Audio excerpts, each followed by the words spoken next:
Hey there, Maureen Chiana here, founder of the Mindsight Academy, neuro coach to executives, leaders, entrepreneurs, and a neuro leadership trainer using insights from neuroscience to help you flourish and exceed expectations. Welcome back to another episode of Lead to Excel podcast. And as usual, I am so thrilled to be with you today because as we're about to come out of lockdown, I feel it's a good time to do this podcast. So today's podcast is titled Behaviour Change as we Exit Lockdown. So without wasting much time, let's get into the podcast. With no vaccine or medication to cope with this novel coronavirus, people all over the world have been forced to change behaviors and actions in large and small ways. From more frequent washing of hands to social distancing, with the move to learning and using online platforms. To beat this pandemic, we need an even more rapid change of behavior patterns. Now, according to WHO, as of 30th April, more than 3 million people have been infected with this virus and over 208,000 have lost their lives. My sincere condolences to all families who've lost a loved one, and I will use this opportunity to appreciate and commend health workers, laboratory staff, biomedical scientists all over the world who have put themselves on the front line to help save lives and come up with vaccines or medications to help stop this spread. The global spread of the virus has overwhelmed countries, health systems, and caused widespread social and economic disruption. We are now looking at coming out of lockdown, and this has to be managed effectively to avoid another spike. And one of the challenges is that it's really important that we stay connected because positive social relationships affect the hormonal, cardiovascular, and immune systems of the body, thereby enhancing health and well-being and the nature of relationships themselves. When people experience positive relationship with others, oxytocin, a health-enhancing hormone, is released in the body, leading to lower blood pressure and heart rate and an enhanced ability to handle stress calmly. Positive social contacts lessen the physiological reaction in the body to stress, so the body works less hard to cope under the effects of stressful conditions. It also has a calming effect on the mind. The immune system is also positively affected by positive relationships, as people in positive relationships have greater resistance to upper respiratory infections, of which coronavirus is one of them. Positive relationships foster greater resiliency and an ability to adapt and bounce back from different experiences. The question, though, is what's the next step? It's believed that COVID-19 pandemic began from bats near Wuhan in China. And these bats hold a mix of coronavirus strains. And sometime last fall, one of the strains, opportunistic enough to cross species lines, left its host or hosts and ended up in a person. Then it was literally on the loose. What no one knows yet, though, is how this pandemic will end. This coronavirus is unprecedented in the combination of how easily it's transmitted, the range of symptoms going from none at all to deadly, and the extent at which it has disrupted the world. The near exponential spread has made this a very new experience for even the scientists, but past pandemics offer some kind of hint of what the future might look like. While there is no historical example to follow, humanity has gone through several large epidemics in the past 100 or so years that eventually stopped ravaging the society. And the ways in which they were controlled offer guidance to how, I suppose, we can restore health and some sense of normalcy. And what that normalcy would look like, who knows? But one thing is, I believe that the new normal will be so different from pre-coronavirus days. And what happens next also depends on both the evolution of this pathogen and of the human response to it, both biological and social. So let's talk about how viruses spread generally. Viruses are constantly mutating, and to cause a pandemic means that the human immune system does not respond quickly or recognize this dangerous invader. The body is thereby forced to create a brand new defense involving new antibodies and other immune system components that can react to and attack the invader. In most cases, antibodies that are developed by the immune system to fight off the invader linger in enough of the affected population to confer long-term immunity and thereby limit person-to-person viral transmission. But that can take several years, and before it happens, it can wreak havoc on the world or society. In the H1N1 influenza outbreak of 1918, there were fewer resources available at that time to have an effective response or the kind of response we've been able to have today. And over a 2-year period, they witnessed 3 waves of the pandemic where it infected about 500 million and killed over 50 million people. It ended only as natural infections conferred immunity on those who recovered. That H1N1 strain became endemic, circulating for another probably 40 years as a seasonal virus, until 1957 when the H2N2 pandemic began, which kicked out the H1N1. In 2003, we also experienced another severe acute respiratory syndrome, Sars, which this time was not by an influenza virus, but by a coronavirus, which was the SARS-CoV. And this is believed to be closely related to the cause of this current pandemic, which is the SARS-CoV-2. Of the 7 known human coronaviruses, 4 circulate widely, causing up to a third of common colds that we experience every year. The one that caused the SARS outbreak was far more virulent, but being able to isolate the sick and quarantine their contacts and also implementing social controls limited the outbreaks to a few locations such as Hong Kong and Toronto. This containment was possible because sicknesses followed infection very quickly and it was quite obvious where the source was from, because almost all people with the virus had serious symptoms such as fever and troubling breathing. And they also transmitted the virus after getting quite sick, not before. It's interesting that these other SARS were not actually contagious until maybe a week after symptoms appeared. Unlike this current one which we are experiencing, where it seems that you're actually infected before you become symptomatic. So when the H1 influenza virus, which is known as the swine flu, caused the pandemic in 2009, a vaccine was developed after 6 months. And this was mainly due to the fact that it turned out not to be as virulent and initially feared. Unlike measles and smallpox vaccines, which can confer long-term immunity, flu vaccines only offer a few years of protection. Influenza viruses are very slippery because they mutate so rapidly to escape immunity. As a result, these vaccines must be updated every year and given regularly. The 2009 vaccine for swine flu helped to temper a second wave of cases in winter. So back to the question of how this pandemic will end. How this pandemic will unfold is all speculative, and it will most likely involve a mix of everything learned from these past pandemics that we've experienced.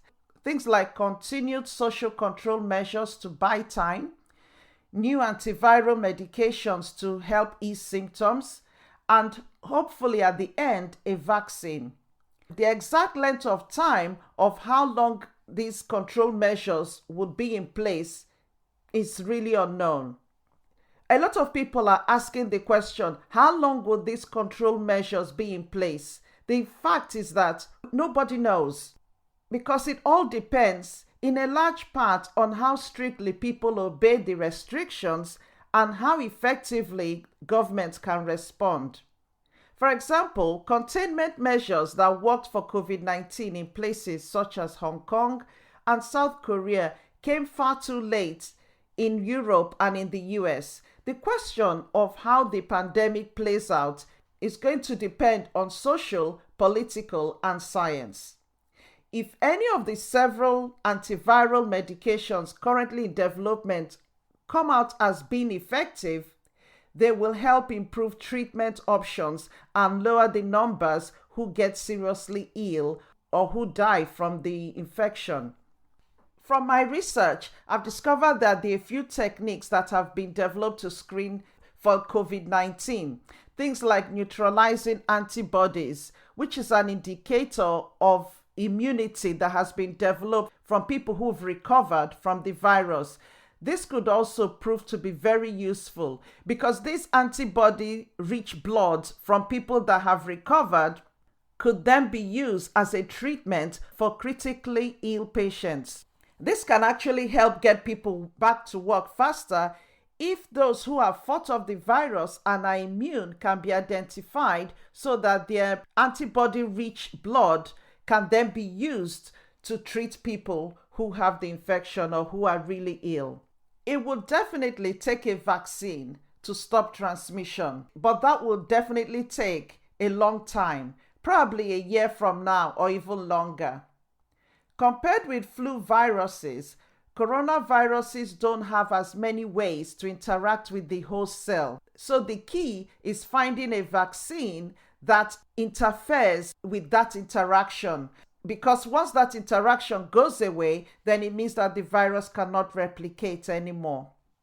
And that's the advantage that we have here. It's not clear whether a vaccine will confer a long-term immunity like the measles vaccine, or whether it would have a short-term immunity as the flu shot, which we already have. But the fact is that any vaccine at all would be helpful at this point. It is very possible that COVID-19 will become an endemic because it's literally impossible to administer the world's 8 billion inhabitants with this vaccine once it's developed. So this would mean that the virus will keep circulating and make people sick seasonally, and sometimes may be very sick as well. The combination of vaccination and natural immunity is what is going to protect many of us. The coronavirus, like most viruses, would live on, but not as a planetary plague as we're experiencing now.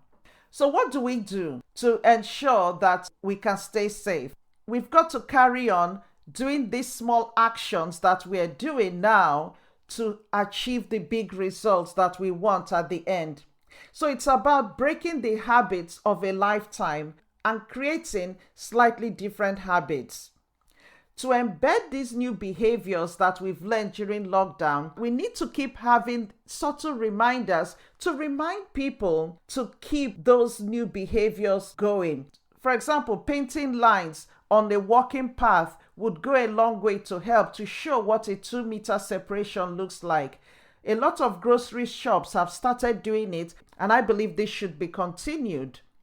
Helping people break the habit of touching their faces is another important thing because the virus infects people through the mucous membranes that line the nose and airways. And I recently read about a suggestion of a possible software on smartphones which could alert people to stop touching their faces. The problem in all this is really compliance because it hinges on giving people the tools that they need to easily follow these new rules, but how much on how many will comply with it. So it's the little small things that I believe would make a difference. And there was also a suggestion recently that if there's a mask available from the dispenser at the front of a building, people will more likely want to put it on.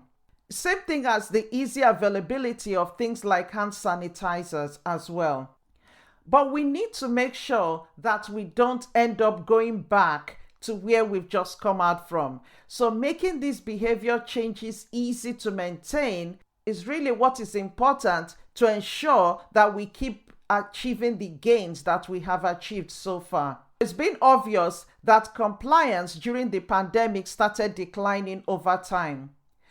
So the government needs to take measures to avoid backsliding or having another wave, so that whatever measure is put in place is really tolerable for people. I believe it's really opening leisure centers, things like golf courses, sports fields, parks as well, so that people can get outside without being crammed together indoors, which really has been a big issue for a lot of people, understandably.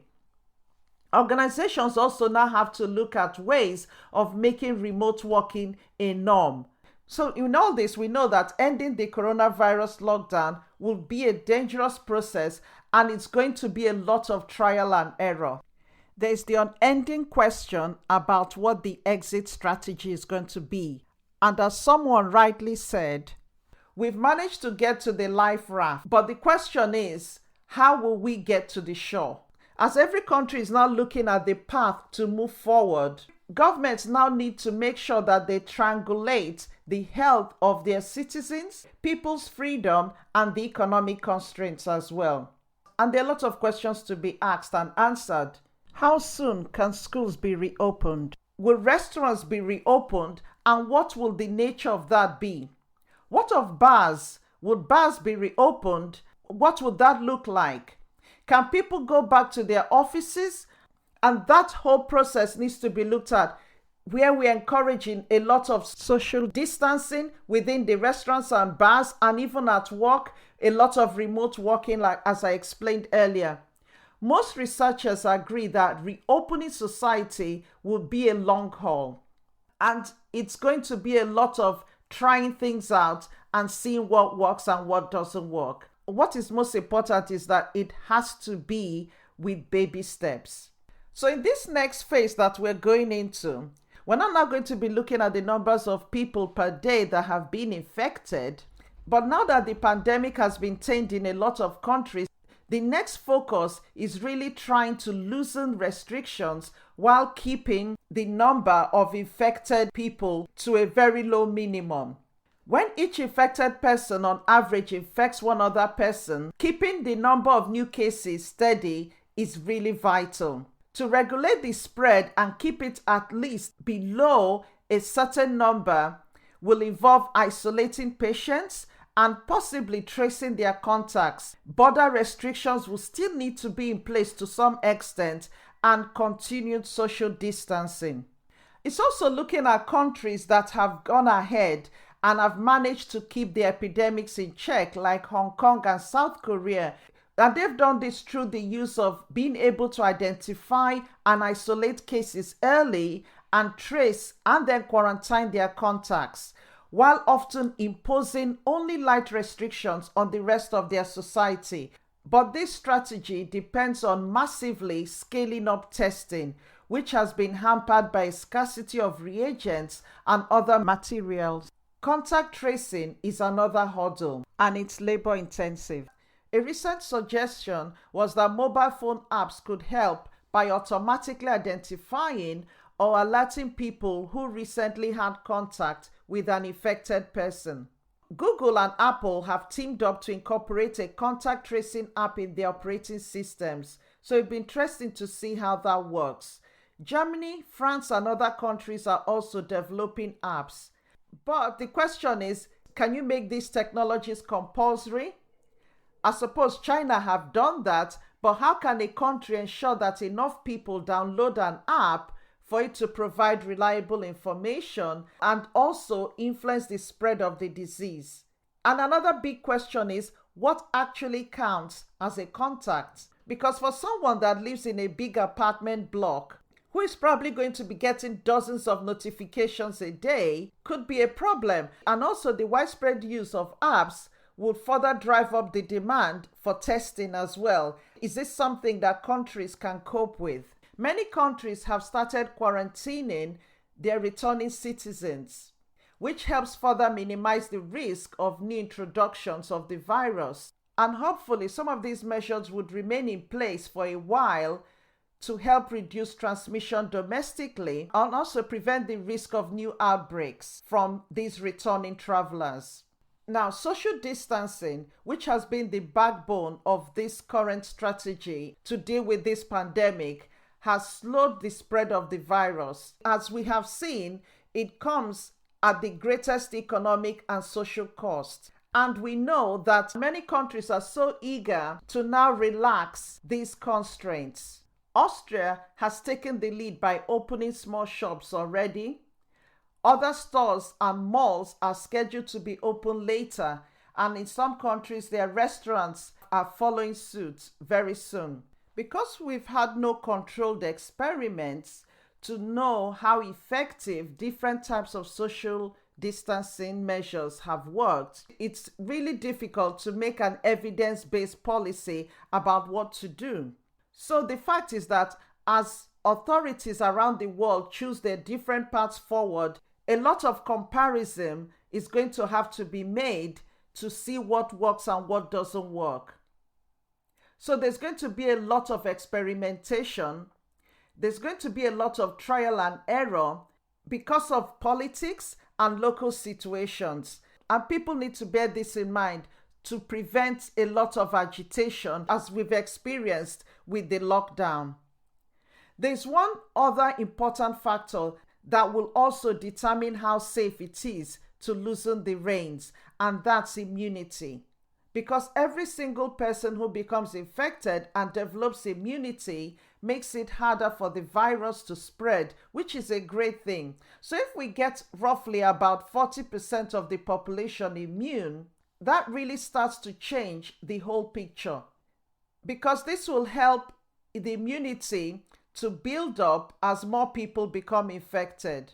So the exit strategy for now, the most likely scenario is going to be one of easing social distancing measures when it's possible, then possibly clamping down again when infections climb back up, or the strategy that Singapore and Hong Kong are pursuing, which is a suppress and lift strategy.